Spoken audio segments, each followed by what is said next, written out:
So the Peepoo is a single-use biodegradable toilet, and it effectively prevents the spread of disease, first by enclosing the excrements, but then also by sanitizing it.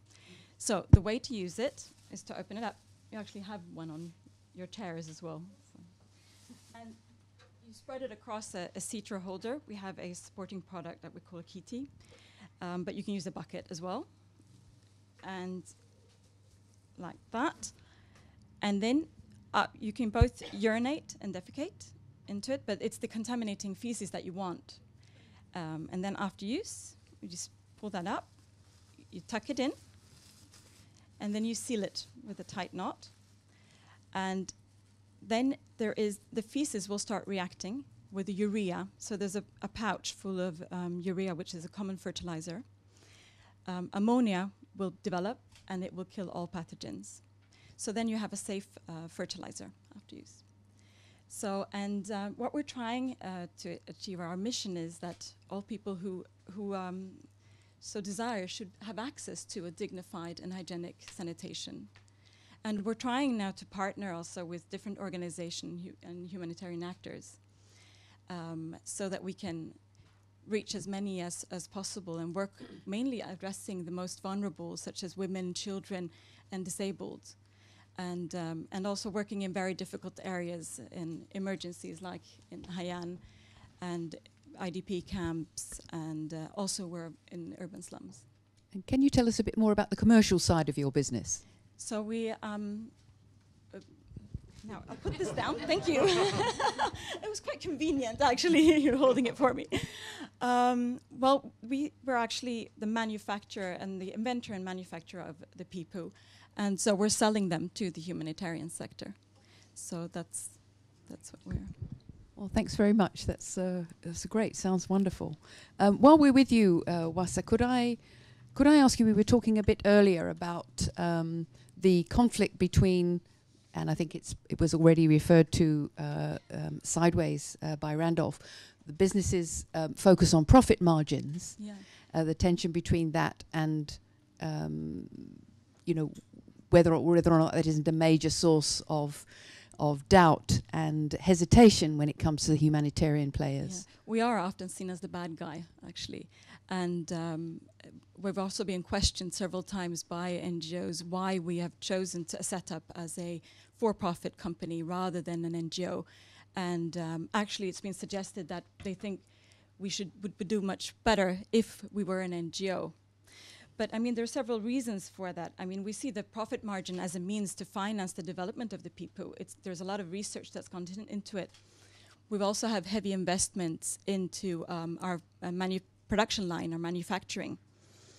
And I mean, it was the only way to be a for-profit company to attract the capital that was needed to be able to invest into the manufacturing line. So we have individuals, private individuals, that until now have invested more than 10 million euros into Peepoople. And they're not in it for the revenue or return on investment, because if they were that, they would have invested elsewhere, which is quite obvious, because we're not profitable yet. Okay. So you know quite a lot about the cultural problems and linguistic problems of straddling the two worlds. Yeah, we do. And I think the idea with being involved in the clusters is very important. And it was actually something that I had noticed as well. We're very often invited to the clusters when they're active, just to present. And it's actually, for me personally, I've learned a lot during those meetings, but we're not a member. And we're occasionally invited when we're in country. And it would be nice to be part of the cluster, to be always a permanent member. And we were trying to solve a lot of the communication issues and cultural differences that we have. For instance, we're partnering with ACF. We're working both on a local level in country and then also on a central level. And that's helped us bridge some of the differences that we have. So I think through those partnerships, that's the way to move forward. But, yeah. Thanks very much. That's really, really helpful and interesting. Helena, what do you think about the possibility of competition between the private sector, which again was alluded to, and I think it is features in the report. Is there a chance that some of the private sector providers will compete with humanitarian agencies in a way that isn't welcome? Well, I think there's a number of ways of answering that. First of all, I think the research from all the country studies showed, and Steve will correct me if I'm wrong, that in no instances had core humanitarian responsibilities been outsourced to a private company. Now, that may be different in development and reconstruction, but in the research there had been none from the desk study and none from the field studies. So I think first of all it's clear that there is an added value of the humanitarian community. But I think there are two other points we need to make. One is that obviously the private sector is already playing a huge role. Roughly 2/3, this is a very ballpark figure, of donor funding eventually ends up in the commercial sector anyway. Because as humanitarian agencies, we have to procure a lot of what we eventually end up giving to people. And I think another point to make is that, innovation is key. The humanitarian system is, in many instances, operating on a 20 to 30-year-old model. And innovations like this, which can be transformative for the water, sanitation, hygiene area, do cost money. And it is absurd to think that this will happen without some commercial thinking. So I think there is a role for everybody, and I think that we should not, commercial interests should not in and of themselves ever be seen as a negative thing. In many cases, having a commercial interest that ultimately aligns with a humanitarian interest is a really important thing, because it means that the partnership will be more sustainable and more effective, and there will be better attention to learning and improving than if it's a one-off philanthropic, oh, here's a free toilet for you today. Thanks very much. Thank you. Randolph, obviously a lot of the research and the commentary so far has focused on responding to crises and focusing on that area. What do you think the scope is for new and better ways of working in future, maybe more initiatives rather than responses?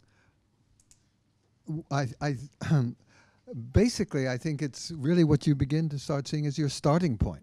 If you take a look at the Hyogo Framework for Action, if you take a look at the whole climate change initiative, which is underway presently, if you take a look at the SDGs, the Sustainable Development Goals, let alone the World Humanitarian Summit, one of the critical factors is how do we begin to start reducing people's vulnerability? How do we begin to start promoting resilience? And if I get your question, I think the real starting point is the fundamental issue here. Unless the private sector and the aid sector start getting together in terms of preparedness, well down that road, and move into aspects of prevention and resilience and these kind of issues, I don't think that the full impact of this kind of partnership or collaboration will really be felt effectively. Thanks. No, I'm sure that's right. I'm sure there'll be questions about this. So if the private sector involvement and engagement is so positive, Steve, why are some critics worried about the role of the private sector, especially maybe in middle-income countries?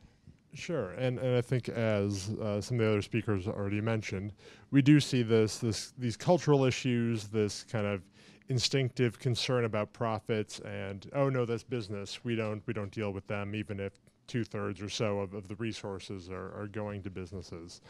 And I think this emerges from a number of areas, including a lot of the information that people are raised on when they're thinking about the private sector, when they're entering into this field, is based in these horror stories from the 80s and 90s of very specific companies in very specific circumstances engaging in abusive or unethical or immoral behavior. And I think that in the minds of a lot of people, those few examples are generalized to the entire private sector as a whole. At the same time, I think we see challenges with people's perceptions of corporate profits as well. I mean, you're talking about profits, and actually you're a for-profit company, you're in pursuit of those profits, but you're not there yet. You're not in the black yet. And also I keep on defending it because our profits actually would go back into the company. Mm-hmm. Right. Because we're our founders and Ashoka Fellow and all our investors sign off that it's actually not to maximize profits, it's actually to do good, which is their main purpose. Right. And I think that's a great example of, it's about profit, but it's not all about profit. It's not 50% profit margins. We're speaking with people in some of the case study countries, and they're saying, these companies, they're profiteering. It's 80%, it's 200% profit margins on everything. And you ask them, okay, well, what do you imagine kind of some of the profit margin of the Fortune 500 is going to be? Just on the whole. People are saying 30%, 50%, it's 7%, and that's actually towards the high end. It's probably closer to 5 or 6% actually at the moment. So I think it's important to encourage people to better understand what the private sector actually is, and also to help people understand that the private sector isn't only Google and Unilever and P&G and Dow.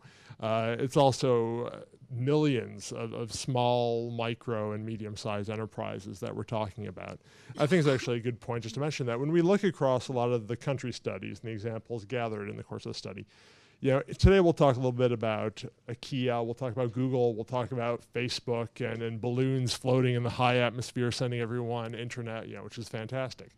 But really, the vast majority of examples we found were medium-sized and large national enterprises. They weren't these large multinationals. It's actually the national enterprises, the regional enterprises in East Africa, in Jordan, in Lebanon, in the Philippines that are really leading this sort of stuff.